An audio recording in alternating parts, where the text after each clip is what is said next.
रहा है कि जब बात किसी न्यायाधीश के अपराध में संलग्न होने की होती है तो हमारी न्यायपालिका का आत्मबोध जागृत नहीं होता है। एफआईआर लिखने में हाथ कांपने लगते हैं। हमारी संविधान में ऐसी कौन सी कमी रह गई है जो न्यायाधीशों को आपराधिक कार्य करने की स्वतंत्रता प्रदान करती है? आज के हालात में हमारे उच्च न्यायालय के प्रत्येक न्यायाधिपति के समक्ष 350 से 400 प्रकरण सुनवाई हेतु नियत होते हैं। यदि प्रत्येक प्रकरण की फाइल में उपस्थित अधिवक्ताओं की उपस्थिति ही दर्ज की जाए तो न्यायालय का कार्यकाल समाप्त हो जाता है। हमारी भारत सरकार देश के बाहरी दुश्मनों का नाश करने के लिए हमारी सेना को ताकतवर बनाने हेतु हर तरह के अस्त्र शस्त्र की आपूर्ति में लगी हुई है, परंतु देश के भीतर के शत्रुओं का नाश करने हेतु न्यायाधिपतियों की नियुक्तियों पर समुचित ध्यान नहीं दिया जा रहा है। देश की जनता को समय पर सही न्याय मिले इस हेतु न्यायाधिपति पदों के खाली पदों को तत्काल भरा जाना आवश्यक है। माननीय न्यायाधिपति महोदय, हमारा देश अत्यंत कठिन दौर से गुजर रहा है। देश की बेहतरी के बारे में सोचना प्रत्येक देशवासी का कर्तव्य है। फिर बार की भूमिका देश के लिए बहुत महत्वपूर्ण होती है।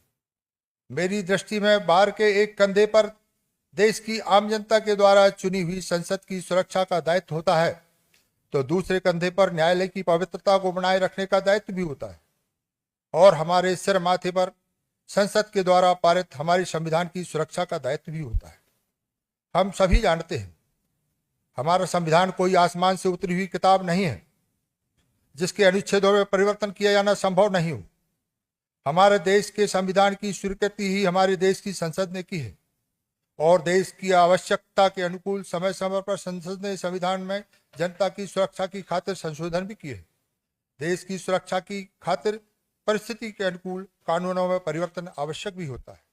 हम सभी जानते हैं गंगा, यमुना, नर्मदा जैसी अनेकों पवित्र नदियों के शुद्ध जल में गंदगी भरे नाल का पानी प्रवाहित होने से रोका ना जाए तो जीवनदायिनी नदियों का जल भी जीवन के लिए घातक हो जाता है। आपराधिक प्रवृत्ति के लोग प्रचलित कानूनों का दुरुपयोग कर अपने अपराधों का सुरक्षा कवच बना लेते हैं। ऐसे हालात में आम जनता की सुरक्षा की खातिर संसद के द्वारा समय समय पर कानूनों में संशोधन किया जाना भी आवश्यक है।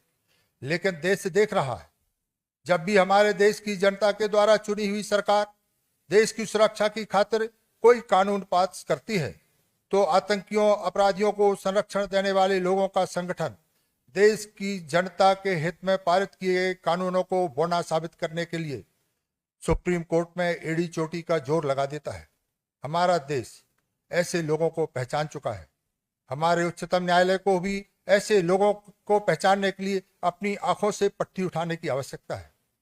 माननीय न्यायाधिपति महोदय, हमें बड़ा गर्व होता है जब हमारे देश के न्यायाधिपतिगण स्वप्रेरणा से बड़े बड़े ताकतवर अपराधियों के अपराध पर स्वप्रेरणा से संज्ञान लेकर उनकी नाक में कानूनी नकेल डालकर उनके विरुद्ध एफआईआर दर्ज कर उन्हें सीधा कर देते हैं। लेकिन देश यह भी देख रहा है कि जब बात किसी न्यायाधीश के अपराध में संलग्न होने की होती है तो हमारी न्यायपालिका का आत्मबोध जागृत नहीं होता है। एफआईआर लिखने में हाथ कांपने लगते हैं। हमारी संविधान में ऐसी कौन सी कमी रह गई है जो न्यायाधीशों को आपराधिक कार्य करने की स्वतंत्रता प्रदान करती है? हमारे चुने हुए नेताओं को तो विधायिका 5 साल में बाहर करने का आखिर अधिकार जनता के पास है, परंतु न्यायाधीशों की मनमानी के सामने देश की जनता और देश की संसद बौनी हो जाती है। क्या इस संबंध में चिंतन करने की आवश्यकता न्यायपालिका को नहीं है?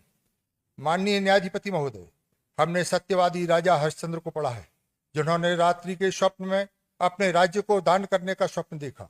मात्र स्वप्न में आए विचार के आधार पर ही उन्होंने सुबह अपना राज्य दान कर दिया और स्वयं चंडाल के यहाँ शमशान पर नौकरी करने लगी। उनकी महारानी भी अन्य जगह नौकरी करके अपना जीवन यापन करने लगी।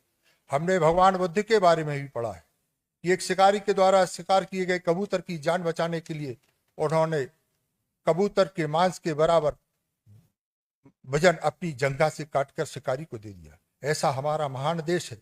हम अपने देश को कहाँ ले जा रहे हैं, यह चिंतन का विषय है। इसमें न्यायपालिका को पूरे मनोयोग से देश के कल्याण हेतु समर्पित होने की आवश्यकता है। जो शत्रुओं पर जीत हासिल करते हैं वो वीर होते हैं, लेकिन जो स्वयं पर विजय प्राप्त करे वह महावीर। न्यायाधिपति श्री सुरेश कुमार जी कैद की विदाई के अवसर पर यह संकल्प लें कि हम सब सत्य की रक्षा के लिए अपना सर्वस्व अर्पित कर देंगे और अपने प्रिय उच्च न्यायालय के सम्मान में कभी कोई कमी नहीं आने देंगे। इन्हीं शब्दों के साथ मैं अपने उच्च न्यायालय अधिवक्ता संघ के सभी माननीय सदस्यों की ओर से अपने प्रिय मुख्य न्यायाधिपति के उज्जवल भविष्य की कामना करते हुए उन्हें बार बार नमस्कार कर निम्न 2 पंक्तियों से अपनी वाणी को विराम देता हूं। कई बार जन्मे इस धरा पर, कई बार जन्मे इस धरा पर, मेरी ख्वाहिशें हर बार टूटी।